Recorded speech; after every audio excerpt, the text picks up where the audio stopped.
말씀은 창세기 37장 말씀입니다.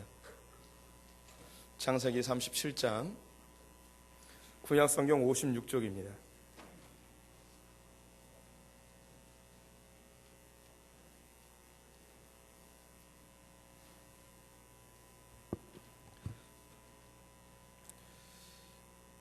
창세기 37장 1절부터 4절의 말씀을 한 절씩 교독하시겠습니다. 구약성경 56쪽입니다. 한 절씩 교독합니다. 야곱이 가나안 땅 곧 그의 아버지가 거류하던 땅에 거주하였으니 야곱의 족보는 이러하니라. 요셉이 17세의 소년으로서 그의 형들과 함께 양을 칠 때에 그의 아버지의 아내들 빌하와 실바의 아들들과 더불어 함께 있었더니 그가 그들의 잘못을 아버지에게 말하더라. 요셉은 노년에 얻은 아들이므로 이스라엘이 여러 아들들보다 그를 더 사랑하므로 그를 위하여 채색옷을 지었더니 그의 형들이 아버지가 형들보다 그를 더 사랑함을 보고 그를 미워하여 그에게 편안하게 말할 수 없었더라. 아멘. 오늘도 주님의 보좌 앞으로 나오신 성도님들에게 하나님의 은혜와 평강이 함께 하시기를 축원드립니다. 우리 옆 사람에게 밝은 미소로 인사하겠습니다. 전쟁은 일어나지 않았습니다. 네. 하나님께서 이 나라를 지키시고요. 네, 또 전쟁에 나도 게임이 안 될 것 같습니다. 네, 무모한 짓은 하지 않을 것 같고 급격하게 통일이 이루어지지 않을까 그런 기대감도 좀 해보게 됩니다. 예, 이제 아침 저녁으로 선선한 바람도 불고 있습니다. 가을이 다가온 것 같네요. 우리 성도님들의 삶 가운데 하나님의 풍성한 은혜가 이 가을날에도 있었으면 좋겠습니다. 저희가 여름 동안 여름 특집으로 옛말에 틀린 말 없다라는 제목으로 말씀을 나눴는데 오늘 그 마지막 시간입니다. 너도 자식 낳고 키워보면 알 거다라는 제목으로 말씀을 나누겠습니다. 이 이외에도 준비한 설교가 많은데 여름이 지나가서 제목만 알려드리면 여자 말 들어서 손해볼 거 없다. 다 지멋대로 사는 거다. 이 정도의 설교가 더 있는데 남성들에게 몰매를 맞을 것 같아서 그 설교는 나중에 우리 교회 남자들이 다 없어지면 하도록 하겠습니다. 오늘은 너도 자식 낳고 키워보면 알 거다라는 제목으로 말씀 나눠봅니다. 사람은요 누구나 다 이기적이어서요 다 자기 입장에서만 생각을 하게 되어 있습니다. 상대방의 위치에 놓여 있지 않으면 상대방의 마음과 상황을 이해할 수가 없게 되어지죠.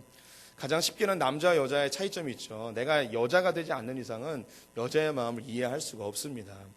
또 군대에서 제가 경험했던 건데요. 일병, 이병, 쫄병 때는 왜 고참들이 저렇게 하지? 왜 저렇게 비합리적으로 하지?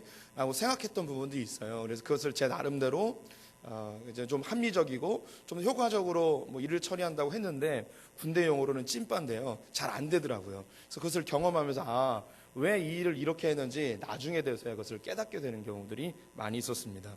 저는 지금 이제 담임 목사인데요. 부교육자 때 여러분의 담임 목사님들을 이제 섬겨봤는데 부교육자 입장에서 생각할 때 왜 저렇게 결정하시지? 왜 저거밖에 안 하시지? 왜 저렇게 일을 처리하시지? 이런 부분들이 있었습니다. 근데 담임 목사가 되니까요. 그때 왜 그러셨는지 이제서 이제 깨닫게 되는 부분들이 많이 있습니다. 자기 입장에서 상대방을 바라다 보니 그 상대방의 하는 행동이나 결정이나 또 언어나 태도 같은 것이 내 마음에 들지 않을 때 이것을 비판하고 정죄하고 때로는 공격하는 경우들도 있습니다. 근데 이런 공격과 갈등의 상황이 가장 빈번하게 그리고 가장 극심하게 나타나는 현장이 어디냐면 의외로 부모 자식 간의 관계에서 이런 갈등과 또 이런 충돌이 많이 일어난다는 거예요. 그래서 우리 선배들이 조상들이 만들어낸 이야기가 너도 자식 낳고 키워보면 내 마음 알 거다라는 이야기를 만들어냈습니다. 이 이야기를 왜 만들었을까요? 부모들이요 자식 때문에 소가리를 너무 많이 하는 거예요. 자식들의 한마디 한마디가 부모에게 너무 고통이고 상처가 되는 거죠. 그러다 보니까 이 아이를 패 죽일 수도 없고 부모니까 패 죽일 수도 없고 기껏 한다는 저주가 뭐냐면 너도 너랑 똑같은 놈 키워봐. 그러면 내 마음 알 거야. 나는 이게 최고의 저주이죠. 내보낼 수도 없고 호적에 팔 수도 없고 부모 자식 관계에 인연을 끊을 수도 없고 할 수 있는 최고의 욕이 너도 자식 낳고 키워보면 알 거다라는 한탄 섞인 이야기가 터져 나오게 되는 것이죠. 우리 성도님들은 어떠세요? 부모님들께 어떤 비수를 꽂고 지금까지 오셨는지 모르겠고요. 또 때로는 지금 대부분이 자녀를 키우시는 분들인데 자녀들 때문에 마음에 많이 상처를 입고 지금 이 오시는 분들도 있으리라고 생각이 듭니다. 저도 어머니 설교를 주면서 어머니를 좀 생각을 해봤는데요. 아버지는 워낙에 무서워서 아버지는 뭐 욕할 수는 없었고요. 그냥 속으로만 아버지를 여러 번 그 갈기갈기 찢어서 죽인 적은 있었지만 예, 말로 표현한 적은 없었습니다. 근데 어머니가 그래도 좀 말을 할 수 있는 상대였는데 기억나는 게 하나 있어요. 제가 5학년 때인가 6학년 때쯤에 외가댁에 갔는데 외갓집 식구들이 다 모여 있었습니다. 저보다 한 살 밑에 동생이 어머니에게 뭘 물어봤어요. 저희 어머니가 초등학교밖에 나오지 않으셨거든요. 그 당시에는 뭐 그 학교를 보내는 것이 여자에게는 굉장히 큰 혜택이었었죠. 그래서 그 한 살 밑에 그 사촌 동생이 어머니에게 마가린하고 버터에 대해서 물어봤어요. 이모, 그 마가린이 식물성이에요? 버터가 식물성이에요? 이걸 물어본 거예요. 여기서 대답할 수 있는 분이 많지 않을 거예요. 저도 지금 헷갈리는데요. 근데 어머니가 갑자기 이걸 모르시는 거죠. 마가린하고 버터를 뭐 본 적도 없으시고 뭐 드셔본 적도 없으실 것 같은데 이걸 갑자기 물어보니까 나는 또 신기한 게 그 자식은 왜 물어봤는지 엄마한테 갑자기 엄마 얼굴이 뻘거지는 거죠. 모르니까 얼굴이 뻘개지는 거예요. 그때요 제가 창피했어요. 어머니가. 그래서 어머니에게 엄마는 마가린하고 버터도 몰라? 라고 해버린 거예요. 근데 어머니가 그 말을 마음에 담으셨는지 모르겠는데 그 기억이 아직도 있어요. 어머니에게 뭔가 비수를 꽂은 듯한 그런 느낌이 듭니다. 그렇게 우리가 자라면서 부모님에게 상처를 주면서 자라왔죠. 저는 그래도 얼굴 자체가 착해 보이잖아요. 부모님 말씀 잘 들었던 사람이고요. 여기 계신 분들 뭐 한두 분 보이시네요. 굉장히 거칠게 부모님에게 속삭인 분들도 있는 것 같은데요. 저도 이제 3명의 아이를 키우는데 가끔씩 비수를 꽂는 말을 해요. 이 막내가 저를 아빠라고 부르지 않아요. 그럼 뭐라고 부르냐면 돼지 아빠라고 불러요. 그래서 늘 비수를 꽂아요. 아빠 살 좀 빼라고 살 좀 빼라고 하면서 저에게 이야기를 하는 거죠. 큰 놈은 유치원 때 운동회를 하는데 엄마에게 저는 듣지 못하게 엄마에게 귓속말로 엄마 아빠는 안 오면 안 될까? 왜 그 운동회 못 오게 했냐면 애기하고 아빠하고 같이 뛰는 달리기가 있는 거예요. 근데 늘 저랑 큰아들이랑 달리기를 하면 제가 져줬거든요. 이 아들이 생각한 게 뭐냐, 아빠는 달리기를 못한다고 생각하는 거예요. 그래서 운동회 가면 자기가 꼴등할 게 분명하기 때문에 아빠가 오지 말고 달리기를 잘하는 엄마가 오라는 거죠. 이런 이야기들.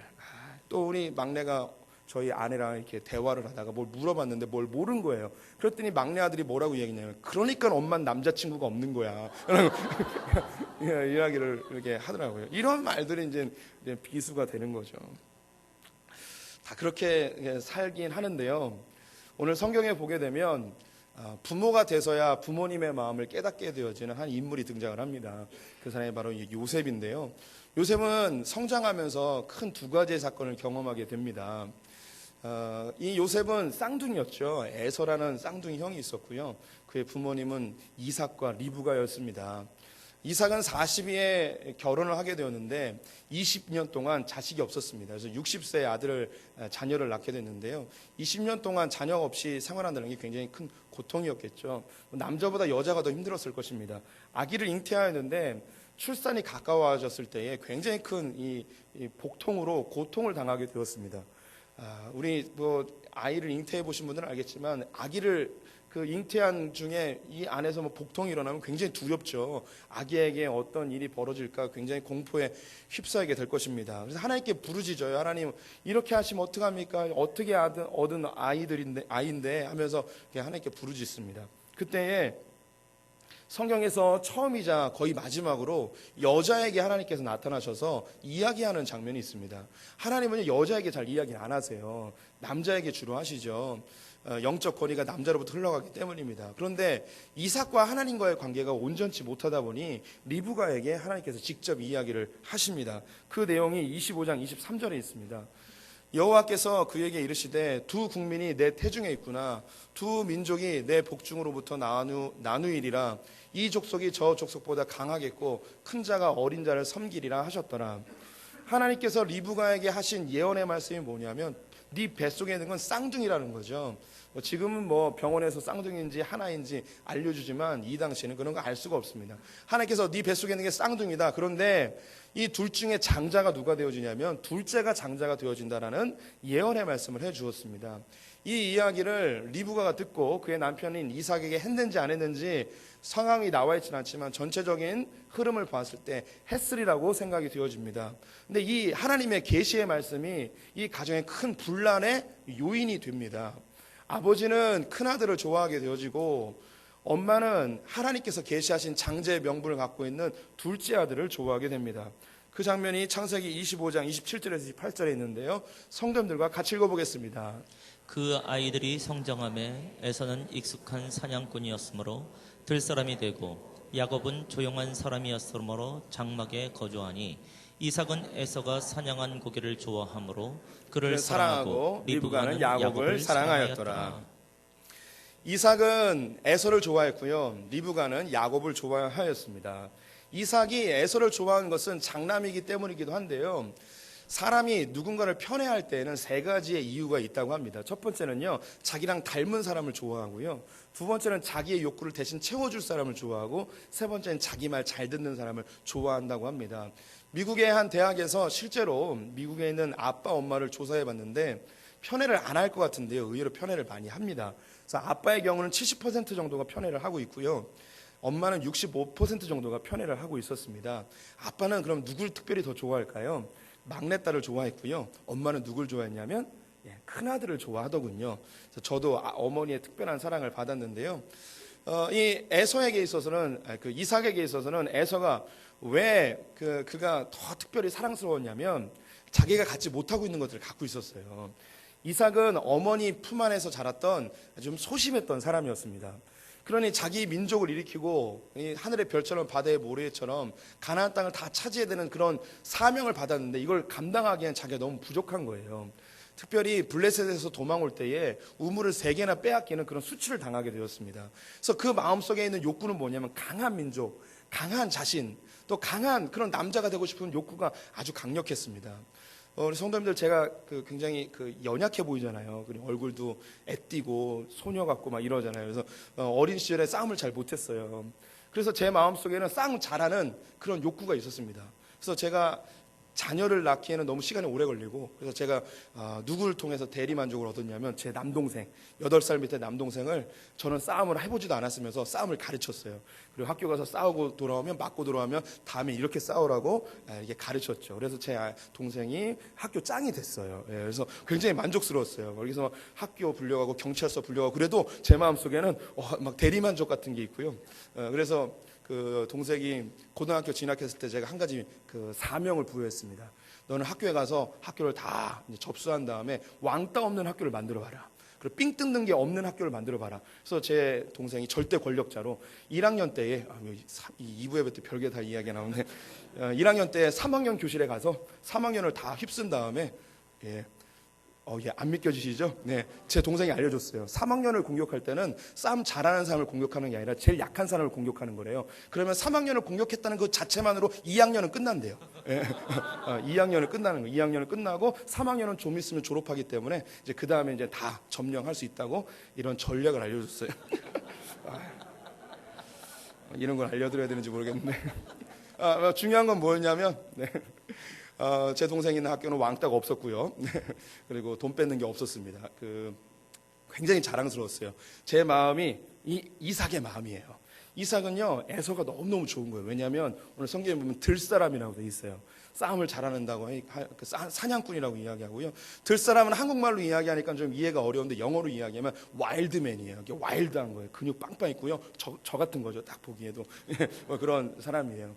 그래서 아빠가 볼 때는 얘 정도면 우리 가문을 일으키고 우리 이 가족들을 이 가나안 땅을 점령할 수 있는 그런 멋진 대장부가 될 거라는 그런 기대감이 있는 거죠. 다 자연스럽게 에서에게 애정이 갑니다. 반면에 야곱은요, 맨날 어머니 치마폭에서 요리만 하고 있고 남자 자식이 말이야. 그런데 그 아이를 보면서 자기 모습이 보이는 거예요. 그래서 이게 싫은 거죠. 그래서 우리 성도님들도 키워보면요, 내 약점을 고스란히 갖고 있는 자식을 보면 화가 나요. 너 그것 좀 일으켰으면 좋겠는데, 근데 꼭 신기한 게 지 애비 닮아서 지 애미 닮아서 하면서 그렇게 욕하면서 결국 이제 자기 모습이 이제 보여집니다. 왜냐하면 내 자식이 나처럼 고생할까봐, 또 그런 그 아버지가 갖고 있는, 어머니가 갖고 있는 나쁜 습성들을 그대로 또 발현할까봐 두렵기 때문이죠. 리브가는 오로지 이제 하나님께서 계시한 말씀 붙들고 이 야곱에 대한 그런 극진한 애정이 있었습니다. 근데 이 편애가 이 집안에 큰 문제가 되어졌죠. 그래서 이 장자권의 문제로 성경에 나와 있지 않지만 이삭과 리브가는 심각한 부부간의 갈등이 있었을 것이고요. 형제간에도 굉장히 치열한 이 경쟁이 있었을 것입니다. 결국은 아버지가 눈이 멀어서 이제 더 이상 이제 생활할 수 없는 죽음을 가까이 맞이했을 즈음에 축복을 해주려고 합니다. 에서에게 별미를 만들어 오라고 한 그 사이에 야곱이 변장을 하여서 이삭의 축복을 대신 받습니다. 에서가 돌아와서 너무 화가 나가지고 자기의 장자권을 뺏은 이 야곱을 죽이려고 하죠. 그래서 리브가가 자기의 외삼촌 집인 라반인 외삼촌 집인 하란으로 보내게 됩니다. 거리가 약 한 1100km쯤 되어지고요. 그냥 오고 갈 수 있는 거리는 아닙니다. 굉장히 먼 거리이죠. 그곳에서 보내게 되어집니다. 그래서 야곱이 경험하는 두 번째 가정 내의 그 사건은 부모님과의 이제 단절을 경험하게 됩니다. 20여 년이 지나고 나서 다시 고향으로 돌아오게 되는데요. 어머니가 보낼 때 뭐라고 이야기하냐면 너의 형의 마음이 누그러지면 내가 전가를 보낼 테니 그때 돌아와라 라고 이야기합니다. 20년 동안 어머니가 보낸 전갈이 없는 거예요. 그 이야기는 뭐냐면 에서의 마음이 여전히 풀리지 않은 거죠. 20년 만에 돌아옵니다. 돌아왔는데 성경에 어머니에 대한 이야기는 없어요. 그것으로 보아서 어머니는 그 사이에 자기 아들을 그리워하다가 죽은 것으로 보여집니다. 이 부모의 단절, 편애로 시작되어진 이 부모의 단절이 자기가 너무너무 사랑하고 너무너무 소중하게 여기는 어머니를 영원히 못 보는 상황을 만들었고요. 리브가 역시 늘 밤마다 자기의 아들을 그리워하며 혹시 큰일 당하진 않았을까, 죽진 않았을까, 사기꾼 같은 오라버니 라반의 집에서 제대로 먹고나 살 수 있을까라는 그런 여러 근심 걱정 속에서 그렇게 살았던 거죠. 근데 이 야곱이 그의 아들들을 낳고 나서 자기가 경험했던 것과 똑같은 경험을 부모의 입장에서 경험을 하게 되어집니다. 그에겐 4명의 아내가 있었고요. 12명의 아들이 있었습니다. 레아와 라헬 그리고 빌하와 실바가 있었는데요. 레아와 라헬은 정실이었고요. 실바와 빌하는 이제 첩이었습니다. 그 중에 특별히 라헬을 좋아했는데요. 라헬을 통해서 베냐민은 후에 낳게 되어지고 요셉을 낳게 됩니다. 요셉을 가장 사랑하는 자기의 여자로부터 낳은 아들이었기 때문에 너무 귀했죠. 그것도 바로 낳은 것이 아니라 16년을 기다려서 낳게 되었습니다. 너무너무 소중했습니다. 그래서 다른 아들들은 눈에 보이지도 않고 이 요셉만 그의 눈에 가득하였습니다. 성경 3절 4절 말씀을 보게 되면 그의 편애가 드러나고 있죠. 같이 읽어보겠습니다. 요셉은 노년에 얻은 아들이므로 이스라엘이 여러 아들들보다 그를 더 사랑하므로 그를 위하여 채색옷을 지었더니 그의 형들이 아버지가 형들보다 그를 더 사랑함을 보고 그를 미워하여 그에게 편안하게 말할 수 없었더라. 야곱은 요셉을 더 사랑했습니다. 그래서 그에게 채석옷을 입혔습니다. 채석옷은 색깔이 들어가 있는 옷이라는 그런 그 단어인데요. 더 정확하게 말씀드리면 농사를 지을 때 입는 옷이 아니라 예복이에요. 예복. 그러니까 채석옷을 입고 지냈다는 것은 일을 아예 안 시킨 거예요. 그냥 왕자로 곱게 키운 거죠. 농사일을 열심히 하고 있는 형들에게는 그 요셉이 눈의 가시와 같은 존재였습니다. 아버지의 그 사랑을 독차지하고 있는 그 요셉과 말을 정상적으로 편안하게 할 수 없는 상황이었죠.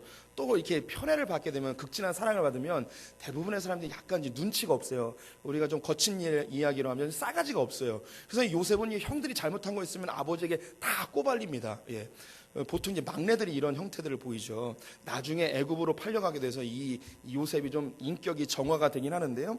어쨌든 이 요셉은 아버지의 사랑은 받았지만 형들에게 있어서 굉장히 가시와 같은 존재였습니다. 결국 시몬과 레이가 주도적으로 이 요셉을 죽이려고 합니다. 시몬과 레이는 세겜에서 거기에 사는 남자들을 다 죽였던 그런 살인 기계와 같은 존재들이었는데요. 문제가 발생하면 폭력적인 방법을 동원해서 문제를 속히 해결하는 그런 성향의 사람들이었습니다. 하지만 장자였던 르우벤과 유다가 요셉 죽이는 것을 만류하고 애굽으로 종으로 팔아가 되어졌죠. 이 형들은 요셉의 옷을, 그 채색 옷을 갈기하게 찢어서 짐승의 피를 붙이고 아버지에게 가져와서 길을 돌아오다 보니 이 피 묻은 옷을 보았습니다. 요셉과 같은데 맞습니까? 이 사건으로 요셉은 그의 아들이 죽은 것으로 믿게 되었습니다. 그 이후에 이제 요셉을 다시 만나는 게 20년이 걸리는데, 그동안 그는 음부에 사는 것 같다고, 스올에 사는 것 같다고, 즉 죽은 자와 같다고 이야기하면서 삶의 낙이 하나도 없이 고통스럽게 하루하루를 살아가게 되었습니다. 그 마음속에 혹시 살아있지는 않을까라는 기대감, 옷은 찢겨졌지만 그 생명은 유지되지 않았을까라는 기대감 가지고 하루하루를 살았던 것이죠. 그는 편애를 경험하고 부모의 단절을 경험한 그 요셉을 낳았습니다. 마치 자기의 어머니가 자기를 보내고 나서 20여 년 동안 자기 아들의 안전을 기대하며 늘 그리워하며 밤마다 기도하며 하나님 내 아들 좀 지켜주세요라는 그 기도 속에 어머니가 고통스러워했던 그 마음을 똑같이 이 야곱이 경험을 하게 되죠. 아들을 잃어버린 그 고통. 훗날에 요셉에 의하여 애굽으로 초대받았던 야곱이 바로의 앞에서 하는 고백이 무엇이냐면, 내가 살아온 세월이 험난하여 험악하였습니다. 하지만 내 세월은 내 조상들에 비하면 아무것도 아닙니다라고 이야기하면서, 그때서 뭘 깨닫냐면, 내가 이렇게 고통스럽게 살았지만 이 고통은 내 아버지 어머니에 비하면 별거 아니구나, 똑같이 내가 경험하고 있구나 하며 자기의 삶을 하나님 앞에서 돌아보게 되어집니다. 우리 성도님들도 인생을 살면서 특별히 자녀를 키워가면서 부모님 세대의 마음을 이해하게 되어지고요, 겸손케 되어지고요, 좀 더 나아가서 육신의 부모님이 아닌 영적인 부모님인 하나님의 마음을 이해하게 되어집니다. 하나님께서 우리에게 자녀를 낳고 키우며 우리가 이 세대의 역사를 이어가게 하신 중요한 이유가 있습니다. 그것은 바로 아버지 하나님 마음을 배우게 하기 위해서입니다. 하나님은요, 구원받을 자를 한 시대에 모두 다 태어나게 하실 수 있어요. 근데 그렇게 하지 않으시고 역사 속에서 하나님 백성들을 이렇게 내보내세요. 즉 잉태의 과정을 통하여서, 그리고 자녀를 양육하는 과정을 통해서 하나님의 백성들을 만들어 가시죠. 그 이유가 뭐냐면 우리에게 아버지 하나님의 마음을 배우게 하기 위해서입니다. 하나님을 대하는 태도와 부모님을 대하는 태도는 굉장히 흡사합니다. 우리가 젊은 시절에 부모님 위에 있고 싶어 합니다. 우리가 부모님 되고 싶어 하는 거죠. 부모님에게 지시를 받고 종처럼 지배당하는 것을 견디질 못합니다.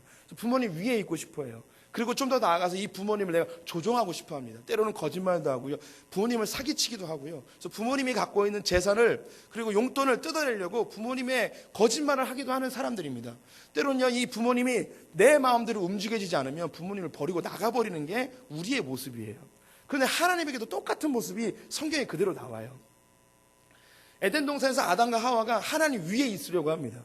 하나님 되고자 하죠. 그래서 하나님이 돼서 하나님을 조종하려고 하는 거예요. 그래서 하나님께 필요한 것들을 얻어내고, 그래서 이 하나님을 속이고 하나님을 이용하는 것이 이제 사람의 모습입니다.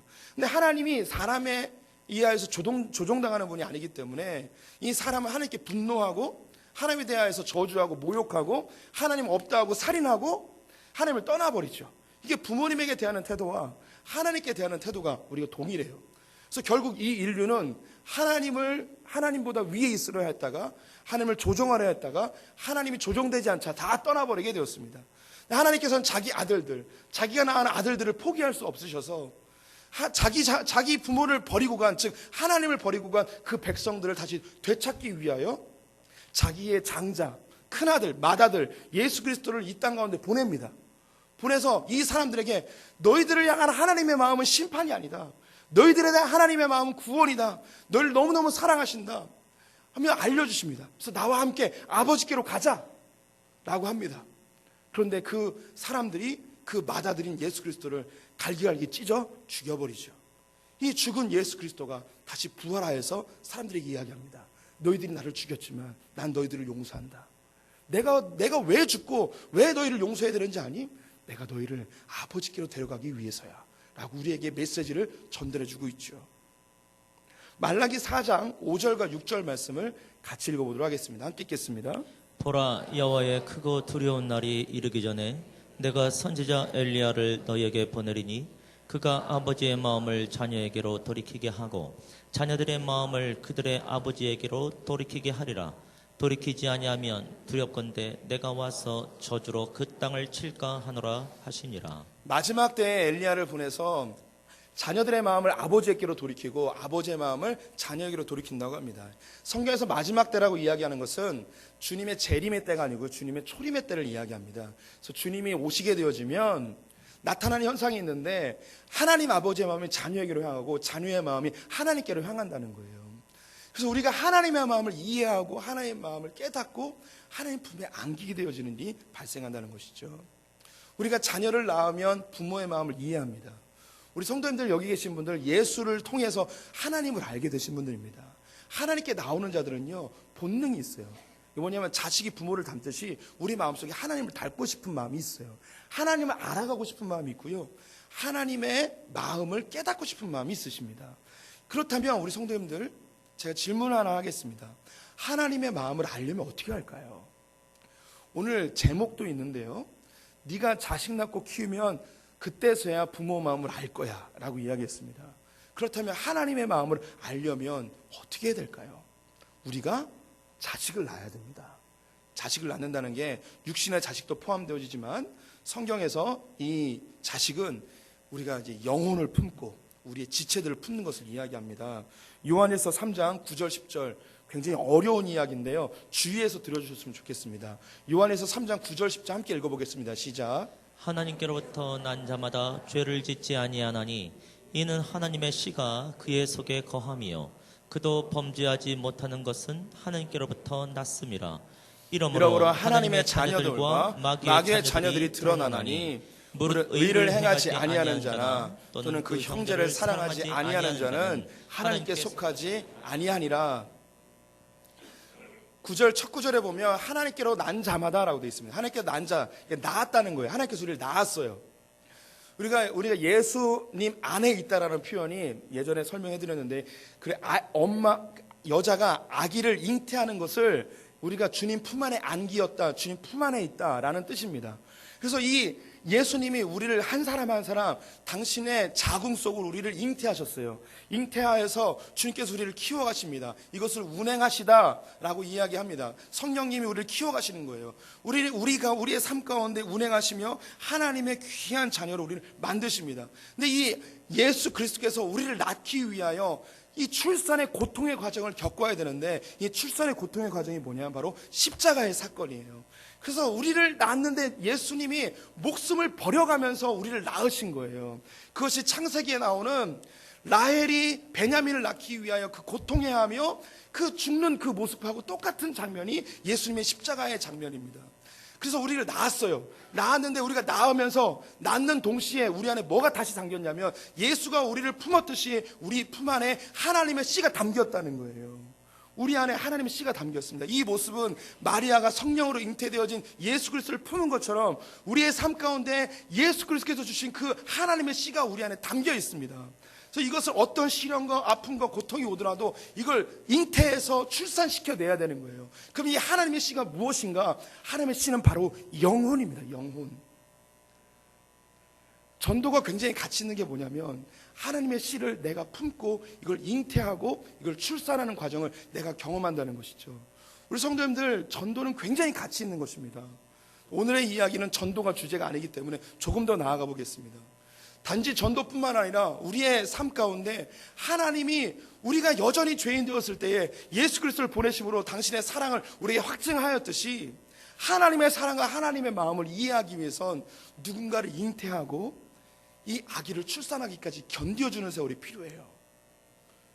이 견뎌주는 세월이 무엇인가? 그 10절에 나오는데요, 사랑이라고 이야기합니다. 사랑. 10절에 굉장히 무서운 이야기가 있는데요, 우리 가운데 여기 계신 분이 한 280명쯤 됩니다. 하나님의 자녀들과 마귀의 자녀들이 있대요. 여기 계신 분들이 다 잘생기고 예쁘고 착해 보이시지만 우리 가운데 마귀 새끼들이 있다는 거예요. 마귀의 자식들이 있대요. 이걸 어떻게 구분할 수 있는가? 사랑하느냐, 사랑하지 않느냐예요. 그럼 이 사랑이 그냥 어려운 사람 도와주고 이런 개념이 아니고요, 우리가 여전히 죄인 되었을 때에 하나님께서 자기의 독생자 예수 그리스도를 보내셔서 십자가에 죽게 하심으로 자기의 사랑을 확증한 것처럼 우리 주변에 있는 그 죄인들을 위하여서 여전히 품고 기다려주고 인내해주고 용서해주고 참아내주고 주님의 사랑으로 그 물을 뿌려주는 그 작업들이 바로 사랑의 작업이에요. 이 작업이 없으면 이 사람은 하나님의 자식이 아니라는 거죠. 성경 한 구절 더 읽겠습니다. 에베소서 3장 18절과 19절 말씀 같이 읽겠습니다. 능히 모든 성도와 함께 지식에 넘치는 그리스도의 사랑을 알아고 그 너비와 길이와 높이와 깊이가 어떠함을 깨달아 하나님의 모든 충만하신 것으로 너희에게 충만하게 하시기를 구하노라. 우리는 하나님의 사랑을 알고 싶어 합니다. 근데 하나님의 사랑을 어떻게 알 수 있을까요? 우리 성경 공부한다고 하나님의 사랑을 알 수 있는 게 아닙니다. 교회 일 열심히 한다고 하나님의 사랑을 깨닫는 게 아니에요. 그건 그냥 자기의 기쁨이에요. 기쁨. 하나님을 알아가는 기쁨이죠. 우리가 하나님의 사랑을 알려면요, 성경 이야기입니다. 능히 모든 성도와 함께 지식에 넘치는 그리스도의 사랑을 알라라고 이야기합니다.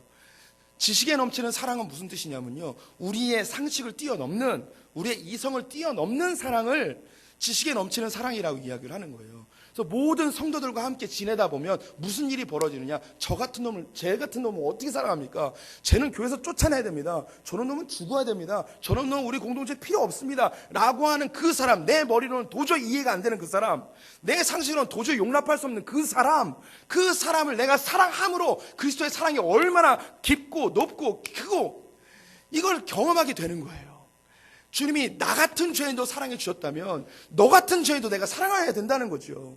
우리 성도님들이 1만 달란트를 빚진 자라면 100데나리온 빚진 자를 왜 용서를 못하겠냐는 거죠. 우리 성도들의 마음속에는 내가 1만 달란트 빚진 자라는 생각이 없어요. 그러면서 겨우 나에게 조금 상처 주고 말 한마디로 고통 줬던 이 사람들에서 도저히 용서 못하는 그런 우리의 아버지의 사랑의 마음이 없는, 우리 마음속에 사탄이 지배되어지는 그런 상태로 유지되는 분들이 있을 수 있다는 거죠. 우리 성도들은 죄인 될 때에, 이미 심각한 죄인 되었을 때에 주님이 우리를 위해서 십자가에 달려 돌아가셨습니다. 그런데 놀라운 건 그 옆에 있는 그 재수 없는 그 집사님, 그 연놈들, 그 사람들을 위해서도 주님이 죽으셨다는 거예요. 주님이 죽으셨는데 내가 뭐라고 그분을 평가하고 판단하고 정죄하며 왜 사랑을 못하겠습니까? 사랑은 소극적인 사랑과 적극적인 사랑이 있어요. 그건 나중에 이야기하겠지만 우리 성도님들이 할 수 있는 분량만큼은 사랑하시면 되지만 중요한 것은 내가 지금 사랑하기로 결단하고 실천하는 것이 중요하다는 것입니다. 이 잉태의 과정을 겪어야만, 자식을 낳아봐야만 아버지 하나님 마음을 배울 수 있는 거예요. 우리 성도님들, 여기 계신 분 모두가 다 하나님 마음을 배우고 싶어하는 분들입니다. 하나님 사랑 받고 싶어 하고요, 하나님 나를 얼마나 사랑하는지 느끼고 싶어 하는 분들이에요. 주님이 방법을 알려줬어요. 너도 자식 낳아보면 내 마음 알 거다. 우리가요, 누군가를 그렇게, 나에게 그렇게 돌 던지고 상처 주고 그렇게 했던 사람을 기다려주고 용서해주는 그 상태에서 뭘 깨닫게 되느냐? 하나님이 날 용서하시고 날 사랑하시는 것을 그때서 비로소 깨닫게 되어집니다. 우린 끊임없이 내가 괜찮은 사람이라고 자꾸 사단이 우리를 미혹해요. 우리 다 죄인이에요. 쓸모없는 죄인이에요. 로마서 5장 8절 말씀 마지막으로 함께 봉독하도록 하겠습니다. 함께 읽겠습니다. 우리가 아직 죄인 되었을 때에 그리스도께서 우리를 위하여 죽으심으로 하나님께서 우리에게 대한 자기의 사랑을 확증하셨느니라. 우리 찬양 한 장 하겠습니다.